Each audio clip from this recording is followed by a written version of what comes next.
So, I'm not at my desk and I'm not in a field. I'm currently sitting in my car and I'm back down on the south coast visiting uni mates. And I thought I would come see my mate's new shop.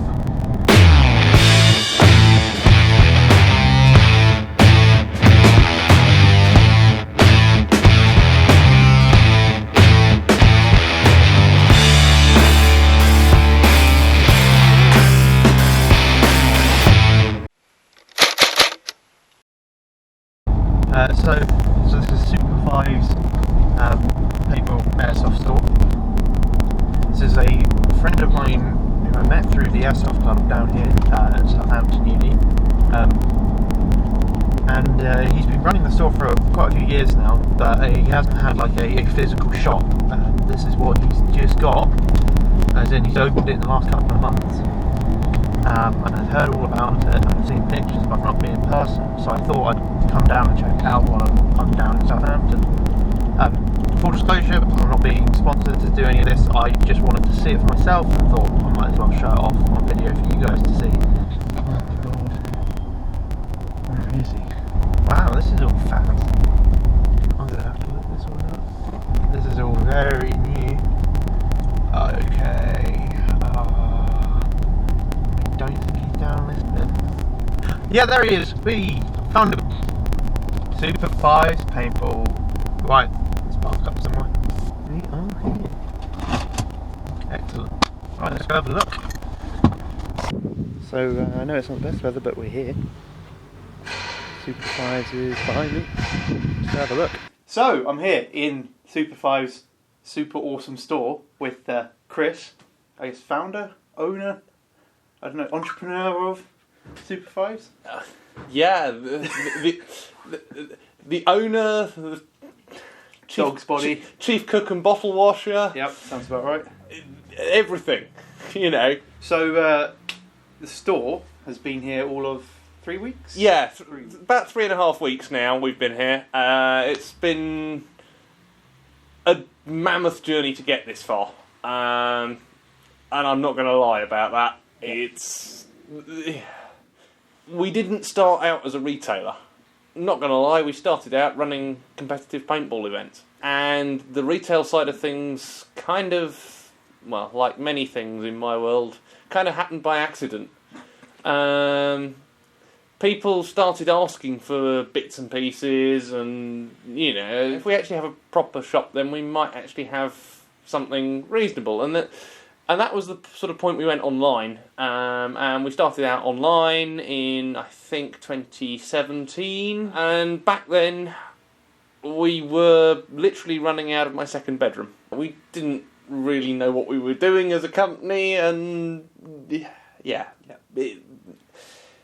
And it sort of gradually grew, and then you start getting invited to events, mainly on the paintball side to start with, and then one of the sites that we work very closely with, Ambush over at Botley, they said to us, we're thinking about starting doing Airsoft. How do you fancy getting in on that as well? And I said, well, we'll have a look at it and we'll see what happens. And that was, 18 months ago? And we've sort of grown to take on some of that responsibility with it. It was getting to the point end of last year, we were in a 20-foot shipping container for stock management at that point, and we were getting busier and busier and busier. The next thing we know, one of these units came up for let, and we were like, well, now is the moment. Do we take it or do we leave it? Yeah, I remember that. You asked me that question several times. And as I was going to say, as Ben will tell anyone, I've asked that question of so many people. It's just, I had to be sure in what I was doing, and I'm still not entirely 100% sure whether I'm right. But I think so. I think so too. I mean, it's always good to have a physical location that people can come visit and play with the guns. Well, and any of the kit really. Yeah, and since we opened our doors on the 10th, I think it was the 10th of July, for the first time, it's been busy. You can see the riffs on the wall and the markers. Well, let's not talk about that. No, so you do both the paintball side and the airsoft side. Yes, and we kind of have to. We have to make a business sustainable. And if the only way to make it sustainable is to do both, and we feel it is, then that's the only thing we can really do. So, yes, we get people in here saying, why aren't you just an airsoft shop? We get people in here saying, why aren't you just a paintball shop? The reality is that to make this business work reliably and sustainable for the long term, and I think that is the key thing with everything that I am doing, one thing that is for sure is that I would far prefer to get out and play whatever I feel like playing, and everyone else should do the same, and with no hard feelings for the other sport. Yeah. Those of you who hate one or the other, please stop it.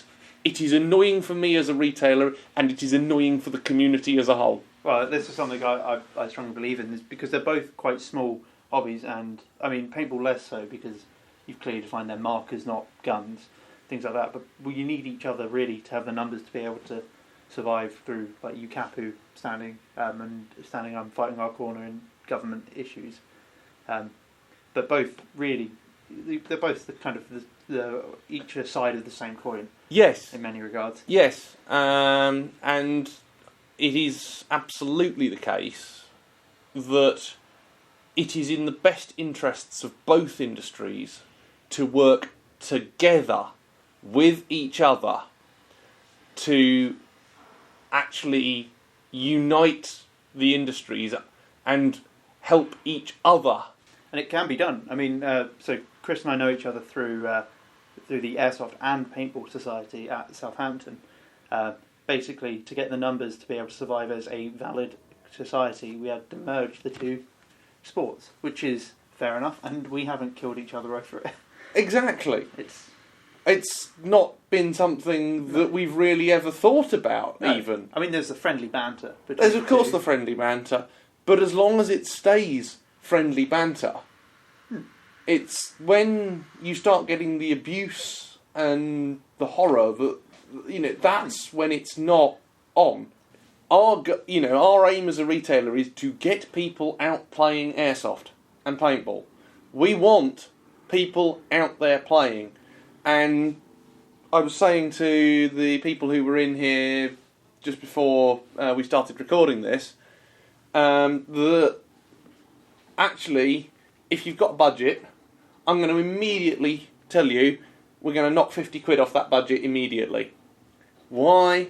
Because I want to make sure that you've got enough money when you walk out of this door to go and play as well. And that's a very reasonable thing to do, because some stores will try and just upsell you through the roof. They're like, oh, that's your budget? Well, why don't we go just a bit above your budget, and then we can do this? So, well, that's not what a budget's for, is it? From my perspective, a budget is a ceiling that you are not prepared to spend beyond. And if we cannot actually meet your budget, we'll tell you. And we'll say, no, I don't think it's sensible for you to be trying to do this. I think you need another 20, 30, 40 pound. Yeah. And we'll come back in a few weeks and we'll have another conversation. Because I would far rather that somebody walked out of here with nothing today and the right thing in 3-4 weeks' time, and actually had some money left to play as well. Yeah, and that's what it's about. There's no point buying all the gear if you never can go out and play. Exactly. And I see it so often that it's actually concerning. Yeah. So, I guess one of the big things that people want to know about you is what do you stock? we have a variety of stock, and we work across a breadth of manufacturers. Obviously, you know, there's the standard manufacturers, your G&Gs of this world, the Tokyo Maruis, and then there's some of the lesser manufacturers as well, which we also will stock. Some of their products we have in right now. Other products we order on demand. You know, products from companies like Bolt, Modify, Gate Electronics, E&L. That, you know, those sorts of people. We stock a variety of products across the board, and it is my belief that if we haven't got it, we should be able to go and find it for you. Yeah. And this is something that we work really, really hard on, and I know Ben's touched on it briefly in a previous video, I think, that our systems and our stock management system will go out and find product. Yep. I forget exactly which product now, but I know that you were on the hunt for something. Yep. Couldn't find it anywhere, Yep. find it anywhere.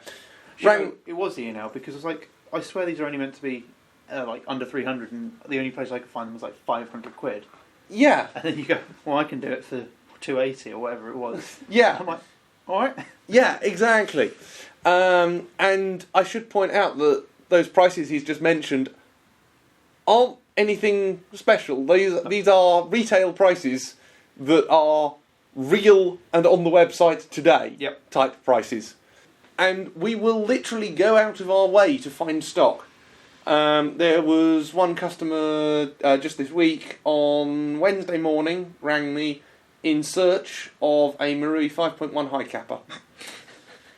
And not the gold match version. Not the gold match version, which we have sat on the bench here in front of me, which I'm quite particular about. I really quite like it. But no, the original Marui 5.1 high capper. We didn't have any sat in the store, and I'm not going to lie, they're quite difficult to get hold of right at this point in time. But got onto the phone to our suppliers, started ringing around all our suppliers, because we couldn't see any on the system immediately. And one of our suppliers found, underneath the stack of gold matches, he found one that he was convinced he had, but he didn't know where it was. And he found it, and we had it, and we got it shipped down here, and customer received it on Thursday. And in just over 24 hours, from the customer ringing me saying, I want one of these, can you get it? It was on the customer's doorstep. We believe that you getting your stuff is far more important than our shelves being stocked. Yeah, absolutely. Like, I think people will come back to you if they order something from you and it's there as soon as it can physically be there. Because some places will have week-long turnarounds. Yeah. For what I can tell is no good reason. I'm sure they have a reason why, but the fact that you can turn it around that quickly is... We recognise that as being a smaller retailer allows us to do this. Yeah. It does help. And as we grow, I suspect we are going to run into problems where it becomes harder for us to turn things around because the pallets turn into multiple pallets, and then the multiple pallets turn into containers, and life gets a little bit interesting. I think it's good that you actually tell customers a rough estimate of when stuff's going to be back in stock. Yeah, not many people we do cannot necessarily confirm everything down to the day when it happens. For us as a supplier, we can only go off what we're being told by our suppliers, and global events do change things very rapidly. There have been container ships that have been turned round and sent the other way round the globe. Oh, okay. And things like that, which, as customers, you don't see this sort of thing happening. No. I guess, yeah, this is something that most customers don't ever understand, the actual intricacies behind running a store and running a warehouse. Of you don't just go on Amazon Prime for Business and it turns up the next day. No, and I think, we are very, very fortunate as a retailer that nearly all of our suppliers that we work with for in-stock items have committed lead times. Running a retailer is hard work, and if any of you ever thought this looks easy, he just stands behind the till and takes money. Oh no. Forget that. It really isn't. Standing behind the till and taking money is a very, very, very, very, very small amount of what we do here. Yeah. So on top of being a retailer, you also do tech repairs. Yeah, we do some limited amount of tech repair work. We won't take on a job unless we're confident that we actually stand a chance of being able to complete it. So is this one of the ones you've done your conversion to? So we haven't done the full upgrade on that. It would be a bit of an ask to do, to pre-upgrade it ready for 11.1. The key upgrades are the gears, also the spring guide with bearing, and there is also a replacement spring as well that we put in ready for 11.1 use. Even then, ASG don't recommend it. We do a fair amount of tech work. Yeah. We try not to take on too much, and we do have something that I warn customers about before they even think about bringing a gun into us, and it's something that we affectionately call the bag of bits tax. Oh yeah, no, that's a fairly reasonable thing to do. And basically, what I'm talking about here is if you turn up to me with a carrier bag full of parts and say, build me a working gun, I will look at you and say, what planet are you on? Bit of a question, personal question. If you were to take any of these guns out, which gun would you take? Oh, it's a tough one. I'm not going to lie, I'd love to go out with the AA-12 at some point. I would love to do it. If only because I think it'll be a right laugh. Yeah. But you could wreak havoc with that down the bunker. You probably could. But actually, I'm not sure it's me. But I would love to go out there and play with it just because it's the AA-12. Yeah. If I had to take anything off the wall, I'd grab the Evo. The Evo, yeah. I don't know. For me, it would either be the Evo because I want to try one of those out. But I keep looking at that Sterling with their. They are nice. My line with them is, if only it were easier to get the mags. You can't get a short. I can't get more short ones at the moment. I can get the longer ones, but the short ones are really hard to get hold of. Yeah, you're going to hate me here, but I would take all that off it and just run it as a stock Sterling, not as the is it E11? Yeah. Does the scope work on that? I think so. Yeah. I haven't actually checked. That is nuts. They are. They are absolutely nuts. Absolutely bonkers. Oh, it's a magnified optic. Why would you put that on? Hang on, it's got like a proper windage reticle and everything on that. That is nuts. Oh, but it does feel nice. You say you can get the actual Sterlings in? Yeah. Okay, alright. That's good to know. Been going for 50 odd minutes now. Have we really? We have indeed, and I think we've covered a fair amount. I mean, is there anything you want to add? I mean, obviously we're now open properly. Mm-hmm. We have a shop.